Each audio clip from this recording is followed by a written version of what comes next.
kesempatan kali ini, kami dari kelompok 5 akan mempresentasikan makalah kami yang berjudul Pengembangan Media Pembelajaran 3, Produksi Media. Untuk materi yang pertama akan disampaikan oleh Saudari Hanina. Produksi media merupakan segala upaya yang dilakukan untuk menciptakan dan mengolah produksi media baik visual maupun non-visual dengan cara menggunakan sumber daya yang ada. Ada 3 tahapan dalam produksi media pembelajaran. Yang pertama, praproduksi, yaitu prosedur awal yang harus dipersiapkan sebelum produksi media pembelajaran. Yang kedua, produksi, yaitu prosedur utama yang harus dipersiapkan, yaitu membuat flowchart dan storyboard. Yang ketiga, pasca produksi, yaitu kegiatan akhir yang mencakup editing, validasi, uji coba, revisi, dan diseminasi. Aplikasi yang digunakan untuk memproduksi media pembelajaran dengan bantuan software komputer. Yang pertama, media presentasi, misalnya Microsoft Office, PowerPoint, dan Prezi. Yang kedua, media video, misalnya Video Scribe dan Movie Maker. Yang ketiga, media buku digital, misalnya Adobe PDF, Sigil, dan lain sebagainya. 4. Media interaktif, misalnya Adobe Flash Player dan Edmodo. Kemudian yang kelima, media berbasis Android, misalnya API Geyser dan API Play. Yang keenam, aplikasi pendukung produksi media, yang misalnya Screencast, Snagit, Camtasia, dan lain sebagainya. Baik, untuk materi yang selanjutnya adalah produksi audio. Media audio adalah semua media yang pemanfaatannya menggunakan unsur dengar atau suara. Produksi program audio adalah untuk mengenalkan dan membantu memahami apa saja komponen yang dibutuhkan serta langkah-langkah untuk memproduksi program audio. Tujuannya yaitu menghasilkan media audio pembelajaran yang berkualitas.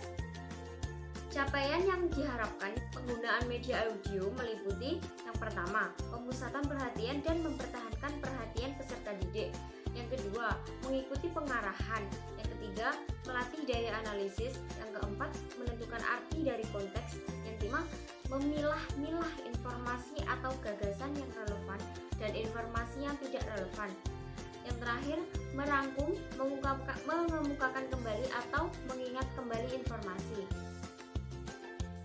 Untuk materi yang selanjutnya adalah manfaat penggunaan media audio. Yang pertama, manfaat praktis bagi siswa yaitu 1.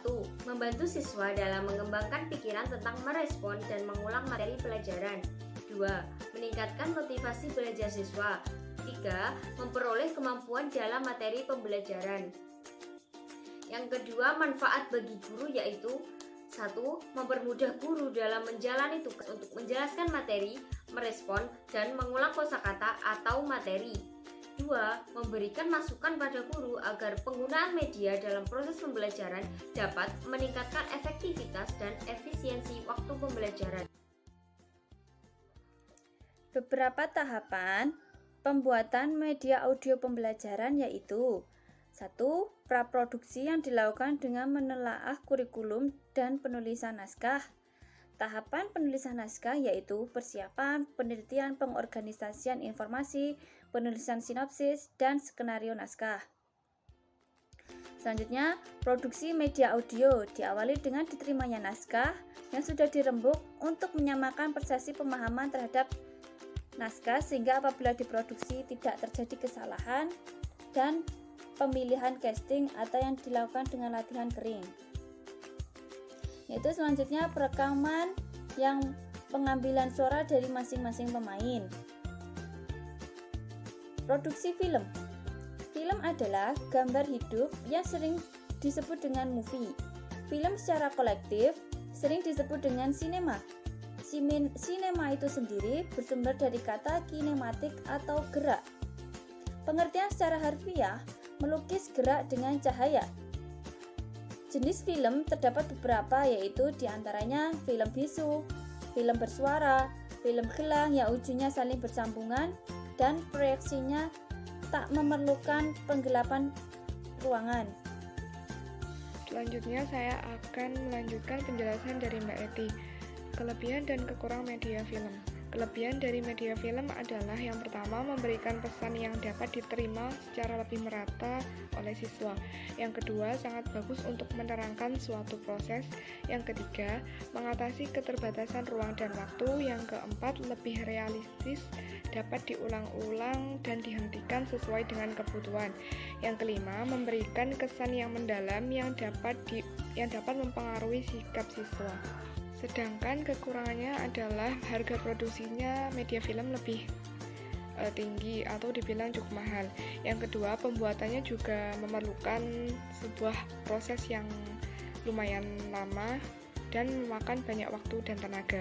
Yang ketiga, memerlukan operator khusus untuk mengoperasikannya. Yang terakhir, memerlukan penggelapan ruangan. Dalam memproduksi sebuah film, ada beberapa tahapan yang harus dilalui. Yang pertama adalah tahapan development, yaitu tahapan pengembangan. Dalam tahapan ini, ketika ide ditemukan dan dikembangkan, kemudian tahapan ini juga skenario dibuat, dan final serta dana untuk produksi telah diselesaikan. Yang kedua adalah praproduksi. Tahapan ini adalah tahapan di mana semua materi berupa gambar, suara, dan juga efek-efek visual yang masih mentah direkam pada saat syuting. Pada tahapan ini semua dipersiapkan dengan sangat matang sekali. Yang ketiga adalah tahapan produksi.